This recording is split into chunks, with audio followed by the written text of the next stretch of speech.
Hey Jackson, good to see you. How are you? Doing all right, sir. How are you? Great. When did you become a striker? I thought that you emerged from spring camp. You were still a safety coming out of spring camp. I merged as a striker a little bit after spring camp when we were meeting with coaches, and Coach New brought me in his office, and we just decided striker was going to be my next home. So I'm excited for it, and I'm learning a lot. Did Coach Newberry or the strikers coach say why they felt like you could play that position and as opposed to safety? Well, with Coach K, I gained a little bit of weight, and they thought I was able to play down in the box. And I was originally during like the spring, I was playing striker really just against the gun teams when we were going against like the gun offense. But then now in fall camp, I'm just full time striker, and yeah, I was like Coach New's decision. So I mean, former safeties have played that position largely. Jake Springer was the safety. Um, I think almost everybody that played was originally a safety. But what you mentioned about gaining weight? What are you wearing now? And would they like you to be a little heavier? I weigh 205 right now, and I feel like that's good for me. I'm able to fly around and play fast like a safety, but I'm strong enough where I can. What's been the biggest adjustment about playing on the second level as opposed to in the back? Just my eyes. I'm trying to burn my eyes on my keys. That's what Coach Volker says. He's really big on not ball watching, just doing your assignment, doing your job, and just letting the plays come. So obviously, John Marshall played that position like nobody ever has. He had just an incredible record-setting senior season. How much do you use John as an example? Yet at the same time, you can't try to be John Marshall and replicate what he did. Oh yeah, he was a baller for sure. I definitely want to, take after his footsteps, take the position like he did. And I'm really just watching his film from last year and Springer's film from a couple years ago, just kind of seeing how they played and seeing how I can tie the way they played into my own game. It's like their work was pretty impressive and something I'm trying to work on and dominate the position like them. It is a position that you're asked to wreak havoc. That it's a position where you're coming off the edge on blitzes. I mean, there's a lot of things they're asking you to do. Requires a lot of versatility. Can you talk about the challenge of trying to fill that spot? It's so a hybrid position with a lot of responsibility. No doubt, striker, you gotta be physical, but you also gotta have some finesse too. You're dropping in coverage, you're guarding a lot of slot receivers, and then just having your eyes in the right places, going against tackles, and being able to have that instinct as well to like kind of time up those blitzes, so we can get after the quarterback. I know Coach Bolker loves to mess with quarterback and send a lot of pressure. That's a lot of the time us. That's going right where I was going to ask my next question. I remember talking to John Marshall last year and asking, what clicked? Why are you playing so much better at this position and making more plays? And he told me that since his junior year, he had learned a lot more about how to pass rush, the timing of it, when to, all of that. I mean, that's like you said, instinct, and it takes experience. I mean, I know you're learning as you go, but is that something the coaches have talked to you about and try to teach you pass rush moves, etc.? No doubt. I'm trying to be like a fire hose and just soak all the information I can. Coach Brown's a great coach. I'm really thankful for that. Like we hired him, he played in the NFL and everything. He has that experience. And so I'm trying to learn those pass rush moves that are necessary to, wreak havoc and get a bunch of stats like Marshall did. All right, I'll pass it on to someone else. Before I pass it on to Pete, just a reminder, Jackson came here as a wide receiver, then moved to safety, now as a striker. Pete, Medhurst. Yeah, Wags asked almost my entire arsenal, but that is one thing I wanted to ask you about. The fact that you keep moving rooms in an effort to get on the field. Some players would balk at that, but obviously the competitor in you is saying, hey, I'm willing to go wherever this team needs for me. What's it been like changing rooms the way you have? And obviously about this one now that you like where you're at and obviously a chance to compete. It's been a roller coaster ride, really. First and foremost, I'm just thankful to play football. It's a game I love to do and play since I was a little kid, and so I'll always love to compete in whatever I do. And so, talking to Coach Newell when I switched to striker, I was super excited. But it's also new because like you're moving different positions. Like last year, I played receiver, so you have to approach the game differently. But I'm excited for this upcoming year, and I think I'm going to stay a striker for the rest of my career. I was going to say too. Let's face it, wide receiver on the offensive side is a playmaking position. This seems to be a playmaking position on the defensive side. Is that one of the reasons why moving to this spot was as appealing as it is?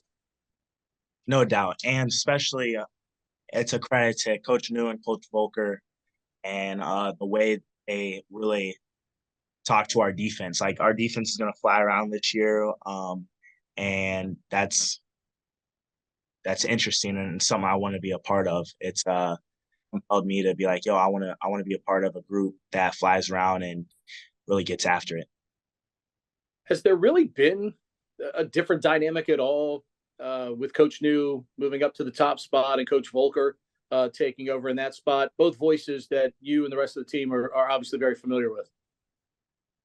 I would say for me personally, I think it's been a good change and a new change just because I came from playing receiver last year, so I didn't interact as much with Coach Newberry, with him being the DC, and so being able to talk to him more, just with him being the head coach and me moving to defense, I think it's been a great change, and we're trying to win some games this year, and we're excited, so we're preparing and gonna definitely have elite heat out on the field this year. What was it like to see your coach jump off of the big platform and into the water? There, a lot of people have tried that over 4 years, have gotten up on that platform and walked away from the edge. What was it like to see him take that jump for you guys? Oh, it was awesome. You should have seen his face after he jumped. He probably regretted it for a little bit, but it just goes to show you the type of staff we have. I mean, I'm super thankful. Like they really care about us and they're trying to prepare us the best they can for us to win games. And so he's a great leader. So he's not going to ask us anything to do that he want to do himself. So I'm excited. Awesome. Appreciate it. Good luck. Wags, back to you. So, did you play defense at high school? I did. So I'm from Tennessee, and so I was lucky enough to play both sides of the ball. My sophomore and junior year, I played receiver and safety. And then my senior year, I played quarterback. So I've always had that defensive mentality in me. So That's what I was going to ask. I mean, this is an amazing. I didn't realize you're still a receiver. So, like this time last year, you were playing receiver. correct. I was with Coach Joe, and Right. I was a silverback. And then, so obviously, this spring you got introduced to. So, I mean, can you just talk about them? You know, that's a really dramatic transition from being a receiver last year at this time to now, you know, fighting for a starting spot at a linebacker position. Yeah, it's a lot, but I love it. I love learning about the game too, and that's something I'm really trying to attack too. Like through this sophomore year, I'm trying to learn the defense like the back of my hand. We talked about being a four-dimensional type of player, where like a one-dimensional type of player knows his job, a two-dimensional type of player knows his job and like others around them. A three-dimensional player knows like the entire defense. I feel like I'm at a two, trying to get to a three, and then the four-dimensional player knows the entire defense and can scheme on the offense. So I'm trying to grow in the playbook because I have moved so much, but it's going to be a process. But I'm excited to have it and get able to learn a great defense that Coach Volker draws up. So, kind of talk about who else is working at striker. I mean, the preseason depth chart was Xavier McDonald, Turner Stepp, and Riley Burgess. And you know, who do you feel like you're battling for this position? I'm definitely I'm battling with X. X is a great player. I've learned a lot from him too. So he's a good senior in the room who's been able to teach me some of the pointers. You know, John played a a lot of the snaps last year, but X definitely attacked his game like he was preparing to be the starter every week last year. So he knows the defense, sorry, like the back of his hand. So he's been able to, carry me along in that process too. So it's healthy competition. Is John Marshall still around? I think he was going Marine Corps, but I wasn't sure if he was going to be like a graduate assistant. Is he TAD in Strauss? He is. He is. Yeah, he's around, but he's not one of the TAs for football. All right, but you had a chance to talk to him, Jaxson? I have, and he welcomed me in. He was excited I moved to striker. But yeah, I'd love to pick his brain some more, ask him for some pointers. So playing special teams last year, what special teams were you on? And was, did that help you? I mean, just getting in games and being able to having a chance to, get your feet wet and, get adjusted to Division I level? Mm-hmm. No doubt. I got to play start on KOR and then punt block. And then after that, I was able to like get thrown in on some offense, like some series. They would trust me enough to go out and play receiver. So that's definitely helped me. It was a goal of mine as a freshman to, get out there, play special teams and get on the field if there's any way possible. So I feel like I have a decent amount of game experience, but nothing like starting on the defense. So I'm excited for this season. So during practice, I mean, as you go through live scrimmage situations, and what are some of the things that Coach Brown's having to correct you on when, if you could say what you're still learning and still adjusting to, what are some of the things where you're in a live scrimmage, you made the wrong decision or you did the wrong thing? Oh, they're Coach Volker, Coach New, Coach Brown, they're huge on eye discipline and not having your eyes on the ball and just quite frankly doing your job and like the plays are going to come to you. And then I would say footwork. So I've been able to make a couple plays in the spring and this fall camp, which is good in a sense, but my eyes have kind of been all over the place. So they're big on eye discipline. So I'm trying to just burn my eyes on my keys and have the correct footwork. As you know, our schedule is in the AAC is pretty tough. So you're not always going to be able to rely on your athleticism to make plays, and you got to have that discipline well. All right, I'm good, Jaxson. Thank you very much and appreciate your time. Thank you. Back to you, Pete. Jaxson, you're from an area that's been very good to Navy athletics, not just Navy football, but Navy athletics in general. I know, obviously, John Carter was terrific in basketball. What is it about competing in your area that those athletes all tend to play at a pretty special level? I'd take great pride in being from Tennessee.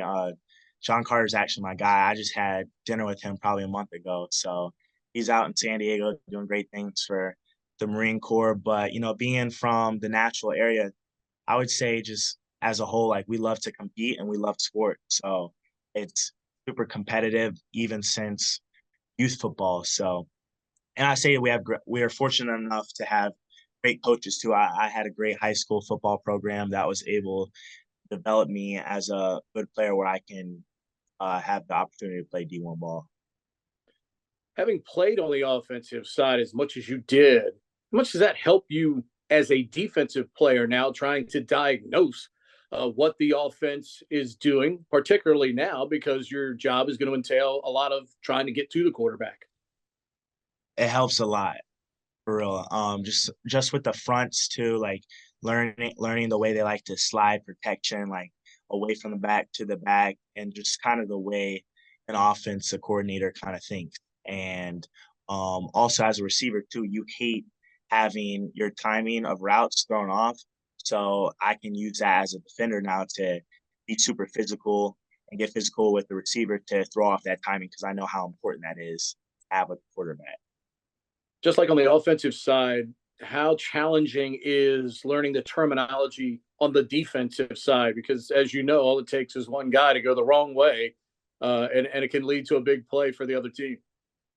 It's huge. Terminology is huge. You got to speak the language so you can know the defense. And as a defensive group, we always talk about just doing your 111, just doing your job and trusting in your brothers that they're gonna do theirs. And so we definitely have the attitude and the effort. We're just trying to lock in on that discipline and really just because we're gonna fly around as a defense. That's just how we're ingrained with Coach Volker. So we definitely have that part of the game, but we're trying to lock in on the terminology, the schemes, just knowing where to be at the right time. We can be like one of the best defenses in the country. Coach, obviously it's a lot to juggle, as Strauss was just describing, and watching you at Tuesday's practice. From a coaching perspective, it's been the challenge juggling all of those responsibilities right now as you guys are trying to get ready for an opener. You know what? The best part about working with special teams is you get to touch both sides of the ball.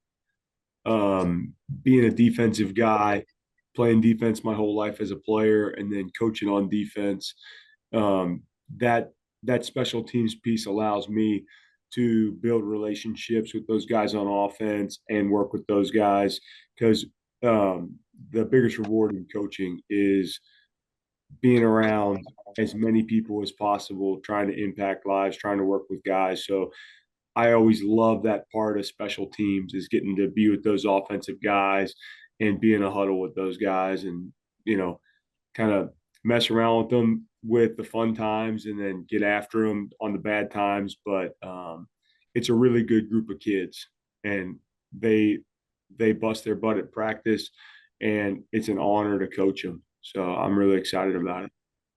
How much time do you have to politic in meetings to make sure you get enough time, enough periods for special teams? Coach Newberry's done a really good job. Being a former defensive coordinator, and he has definitely put value on special teams, which for a special teams coordinator, that's everything you want to hear. And again, I'll say it again, the guys are working their tails off, and that's the most rewarding thing. We were talking earlier, with Jaxson, and when you have a player that changes positions, and we asked him, obviously a similar question, but when you're teaching, what's the hardest part to teach a player coming from a different position? Is it the terminology and the mental stuff? Because that they're a great athlete, that's why they sent them to you. Is it the physical, or is it the mental? We're trying to make sure they understand the terminology so it allows them to do the physical the right way. Yeah. I think probably the biggest thing is, Jaxson had played safety, and before that he was an offensive player. And a lot of times it's their eyes. And offensive players going to defense, you have to, defense is all about visual keys. And what's your visual key? Because if all you do is ball watch on defense, then you're probably not going to be doing your job. You're quote unquote 111th. So a lot of times when you get guys, whether they're the freshmen or whether they've made a position change, not only do you have to know kind of what you have on paper. Okay. All right. Well, I'm a contained blitzer on this play. Great. All right. So that's what the paper says. But all right, what's your aiming point? What's your visual key? All of these different things. So that part, it truly is a progression. And, it's a credit to Jaxson. He is working his tail off, to speed up that progression as fast as he can go. The fact that you have an experienced guy, senior like X, to help lead in that room, can you place a value on what it's like to have a guy that's obviously been through this, and as getting players help in that room and on the field is just as important as obviously the responsibilities you have too. Totally. This is in the world of NIL, in the world of transfer portal, in the world of, hashtag I'm taking my talents to. This is the place where kids come to get developed, not just on the field, but off the field. And I was not here last year, but, I was in the conference and I saw that number one, John Marshall running around making plays. And, kind of the light went off for John last year in his senior campaign. And it's eerily similar to like being in high school and there's the under recruited junior and all of a sudden the light bulb goes off his senior year and he plays his tail off. And that's one of the refreshing things about being here is it truly is a program. It truly is developmental. You know, you're in here for 4 years. It's not like guys are redshirting. So, you know, a lot of other places he might be a redshirt junior, but now he is a senior, and that light kind of goes off for him. We kind of take this for granted. You know, for players, they've got to learn one guy as the coach at their position. But as a coach, you've got several athletes that you're dealing with, particularly when you come into a new situation. How long does the player go from being a number to a name for a new coach as you try to learn, especially with as many kids as you all have on this roster because of a unique situation? How long does it take for a kid to go from being a number to a name for a coach when you're trying to obviously get to know a lot of new kids that you coach now here at the academy in your first year? Totally. And I think that part has been really cool. It's like I came in right before spring ball, kind of when we were doing our fourth quarter winter conditioning stuff, and you're trying to get a feel for all these kids, and they don't have numbers on, and you're figuring it out, and then you look on the roster and everybody's got a plebe cut on, so everyone looks the exact same.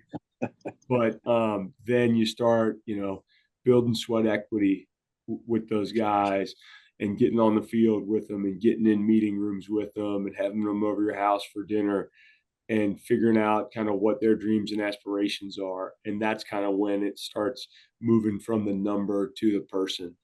And, that's the reason why I coach. I love the relationship piece of it. So that part's been really fun. And having the numbers, and it's such a national brand here.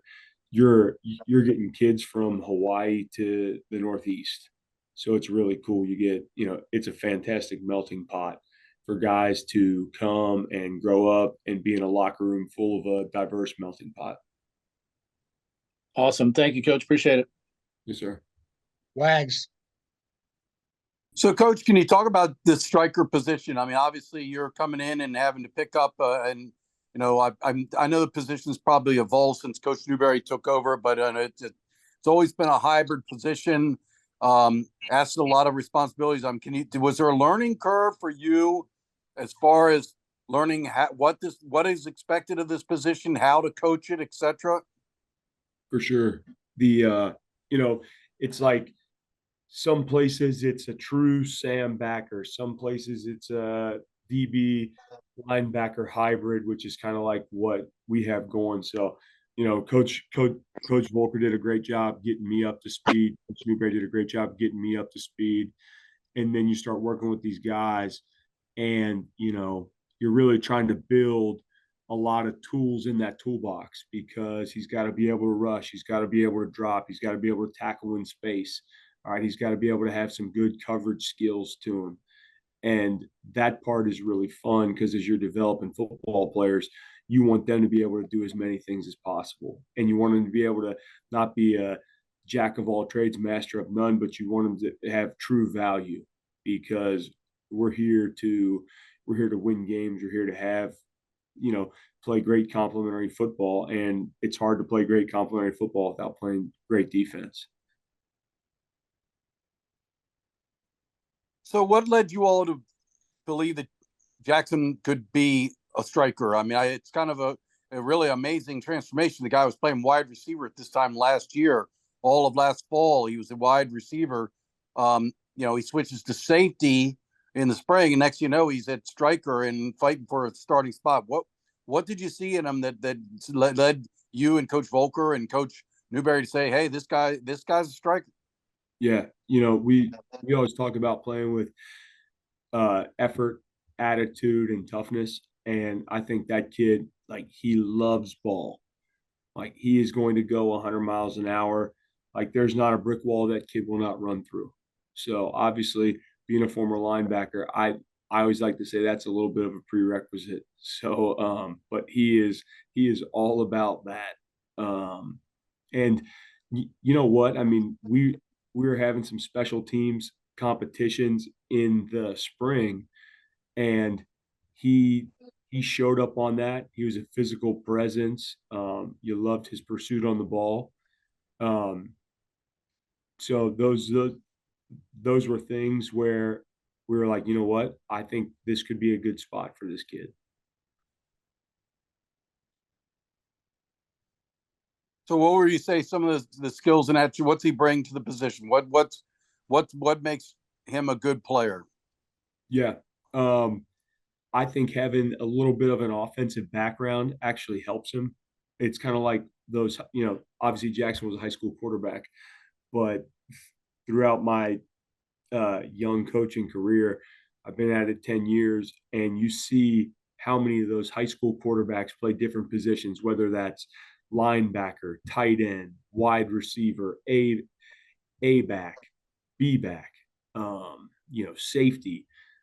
Having that leadership mentality, but also kind of understanding how an offense functions from a 30,000-foot view. I think that part brings some intelligence and savviness to that position wherever they play. And for the striker, that is having that quote unquote savviness is something that is, we put a lot of stock into that savviness. So, I mean, he's obviously still very new to this, and I'm sure he's makes mistakes here and there. What are some of the things he needs to improve upon? Or he doesn't have a lot of reps overall. Like, it's not like John Marshall, who played an entire season there, and that's why he took such a major leap last year. What do you got to still work on with Jaxson? It's a process. You're walking, you're jogging, and then you're running. And for him, he has to attack those reps, and he has to continue to take coaching and to continue to stack good days. And as he's been stacking good days, probably for about the last couple, I mean, it's like I always tell my guys, make a new mistake, and I'm going to coach you up on it. You don't want to have any error repeaters. And everybody in that room has done a really good job of not error repeating. So, we're continuing to make progress day by day. So for him, it's just, continuing to get more and more comfortable at that position. Maybe let's talk about some of the other guys going into preseason camp. Xavier McDonald was a veteran guy. He was atop the depth chart this before we knew that Jaxson was moving to striker. How is that competition between those two? Because Xavier does have a little more experience at the position as far as at least practice wise. Totally. One of the things that I start camp with this every time, because, you have to be an alpha in order to play football, and everyone wants to start. And what I had told the guys in my room, I tell them, some of the closest linebacker rooms I've ever been a part of were the ones that I was in a part of in the NFL. And it's a credit to Don Martindale, who was our linebacker coach. He's now the DC of the Giants. But Wink would always tell us, you got to help each other out. You can't just be in your own playbook, trying to get a head up on the other guy. You have to help others out. And you have to teach the young guys, and you have to teach the guys. So, I mean, for like X has been playing his best ball, and he's trying to help Jaxson. He's trying to help everyone in that room, So I think it's healthy competition. Just like it was for me when I was a player. Here you are competing for jobs, but you're also helping the guy that's trying to take your job. And in my opinion, that's how you build these relationships that last a lifetime. And who else is in the mix there? I think, is Turner Stepp still working at striker? I mean, who would you say is fighting for another? Who else is fighting for a spot on a 3D? Yeah, no, Turner Step has done a great job. He's 100 miles an hour every day. You don't have to worry about Turner Step's effort. And then you got Joe Grant. Joe Grant's done a good job. Luke Lawson's done a good job. Okay. Noel McCammy's done a good job. Like, we have guys that are all kind of building that room up, and we're all trying to push each other so that we can get the best product on the field. So you mentioned Pete talked to you earlier about special teams. I would imagine your strikers, you would take pride in having strikers that would find their ways onto special teams, right? Absolutely. Yes. The days of a linebacker that travels and doesn't play on special teams, I don't think we'll ever see that. Or hopefully not the teams that I'm coaching. All right, I'm good. Joe Miller. Hey, Coach. I know obviously you talked a little bit about it. You played in the NFL. You went, I guess, quote unquote, to a regular job for a little bit. What drove you back into coaching? What got you back into coaching? It was the locker room presence, and not only from interacting with the players, but also interacting with the staff, and especially being here. PJ Volker's been a friend of mine for 20 plus years, and the way he runs a room from a staff standpoint and a unit with our players is fantastic. And I mean, it's everybody rowing the boat in the same direction. And it's so fun to go to work every day. That's kind of what I missed in the corporate America piece was, was that camaraderie and that brotherhood, and being around the guys on the staff and then being around the kids on the roster is just fantastic. And then I also wanted my kids to be around people that were sacrificing and working their tails off. So my kids get to see Division I student athletes sacrificing and excelling in school and in sports. I mean, that stuff's a no-brainer for me. I also wanted to ask a couple questions about the special teams and just sort of like general. When you come out to a practice or you watch a football practice, there's so much going on, and I always am interested in sort of, obviously there's the line and the kickers and the punters take care of itself, but on punt coverage and kick coverage, what are the one or two aspects of a player that you're looking for to say that's who I want to have on my special teams coverage unit? Yeah. They have to be, it's like growing up on the west side of Cincinnati. It's like, the first rule of tackling in our household, everybody wants to talk about, back in the day it was get your head across, then it was hit on the rise, then it was near foot, near shoulder. But, the number one rule of tackling, the first thing you have to do is you got to want to do it. And I kind of take that approach with special teams. And the dudes that are dying to do it, the dudes that want to play football because it's all ball. There's blocking, there's tackling, there's pursuit, just like any offensive or defensive play. And, it's my job as a coach to instill that, because when we're recruiting these kids, no one's saying, okay, well, you're going to go run down as the L4 on kickoff, or you're going to go down and you're going to be the right tackle on punt.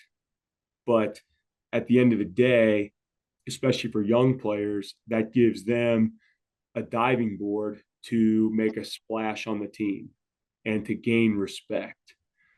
And every play counts the same. I mean, games are won and lost on special teams. So that's something. And again, my career in the NFL never would have happened without special teams. So I'm extremely grateful for that piece. And I also think it's probably a really good way to have good team building, because it brings offense and defense together. So, those are some of the things that I look for, is just the guys that are like, let's go play some ball and let's go cover this kick. let's go on punt block, let's go on KOR, let's do these things. And we got a lot of kids that are hungry to get on the field, so I'm excited about it. It kind of goes into what my other question was going to be, because I kind of think I know the answer, but I ask it anyway, because it's probably a lot to do with want to. But what makes a team good at special teams? I mean, where do you look at and say this is the reason why this team was successful in special teams? It's an interesting deal. Obviously balls bounce funny ways sometimes, but I think over the full season, and to me, it's all about the effort. It's all about the effort and the attitude at which you do something. Those are the teams that usually rise to the top. I mean, obviously, if you have a dynamic return man, maybe that might be a little easier, but to me, it's about the effort and attitude. And if you get 11 guys on any side of the ball, whether that's offense, defense, or special teams, if you got 11 dudes that absolutely love being out there and love playing for each other, you're going to have success. Thanks, Coach. Julie Miller, Fan Buzz. Hi, Coach. So kind of touching on a few of the things you discussed.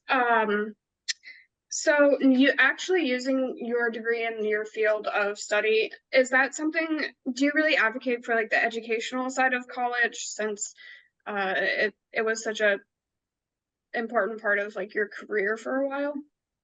Totally. I always thought it was way more important to be a human being that happened to play football than to just be a football player. Because, you see Tom Brady and he's retired at 45. He will live longer as a non-football player than he does as a football player. And Right. I think a lot of times you see guys that struggle with making that transition from being a football player to then being a non-football player. And I think if you have those avenues, like a college degree or a great network, like we have the best network in the country here at the Naval Academy. So if you sign up for that lifelong brotherhood, that lifelong network, that's where your next move in life, whether that's the NFL or anything, but that next move in life is cushioned by people that have a stake in your success. Right. And so kind of piggybacking off of that, one of the hardest transitions I hear is going from like professional football to regular life. How was that transition for you, and like going from the NFL to corporate world? Yeah. The same locker room jokes probably aren't as aren't so that part's a little different. And it's also, there's the like I'll hear or I'll say it a lot, the speed and the rate at which the business of football is conducted is like light speed, and you kind of get like addicted to it. So you love the fast-paced world, and football is cyclical. It's like, here we are, we're in training camp, we're about to embark on the season, and then the season is over and you're right in recruiting, and then recruiting's over and you're doing fourth quarters with the kids in the weight room, and then you're in spring ball, and then you're recruiting, and then you like come up for air, you take a little break in July, you go to the beach, and you're like, all right, is it football season yet? So like, I do like that cyclical piece. Right, the fast-paced nature, that makes sense. And you've spoken about a lot about your own linebacking experience. How do you think, well, you touched on this, but what do you think is like, how does that help you coach better, having done it yourself? The biggest thing is just you always want to feel, because the players will always know, if you always want to feel like you're making them better. You want to make them better on the field, and you want to make them better off the field. And if you can't do that, the players will know and they won't trust you. And this whole thing, any player to coach relationship is always about trust. So you want your guys to be able to trust you and rely on you and feel like, you're coaching them at a high level so they can feel confident to go be successful on game day and then obviously be successful when they graduate. Right. That makes sense. I really appreciate you sharing, and that's all I have for right now. Thanks. All right, we'll quickly make one more trip. We got about 5-6 minutes. Pete Medhurst. I just have one more, Coach. You mentioned earlier west side of Cincinnati. Legendary coach Tom O'Brien used to tell Joe and myself a lot of great stories about football in that area, youth, amateur, high school level. What is it about that area that seems so prominent with a lot of football players? You know what it is? And Cincinnati is a lot like Cleveland. They're two old towns. There is a lot of like generations, the families stay there because it's such a good place to raise a family. And sports are so important to young kids. And you kind of grow up and all your buddies play sports and you play as many sports as you can. And your parents are there, your parents are taking you to games. They're sacrificing to take you to practice. And I'll say this, the youth football, the Pop Warner stuff. And I started playing, I think, when I was in second grade. And it was like, I was like, hey, who's the kid that's the late bloomer over here starting in second grade? It's like, we had a couple kids that played in like preschool, but it was such a point of emphasis. And the coaching that you had at a young age was fantastic. And it was discipline, it was teamwork. It's like we always say here, big team, little me. And so many kids were being raised through football, through basketball, through baseball. And a lot of it was the dads who were coaching, but a lot of times some of my coaches didn't even have kids on the team. They just absolutely love being around the youth like that. So it started in the grade school, and then all of a sudden those grade school kids went to high schools, your high school coaching. I mean, Coach Volker and I played for Doug Ramsey, who's coached at Elder High School for 25 years now. But the staff he assembled, the guys that absolutely poured into those kids, was unbelievable. And you're seeing that at 15 to 20 high schools just in the city. I mean, it is a big time deal to play sports, to play youth sports. So that part was awesome growing up, and it taught you so many life lessons.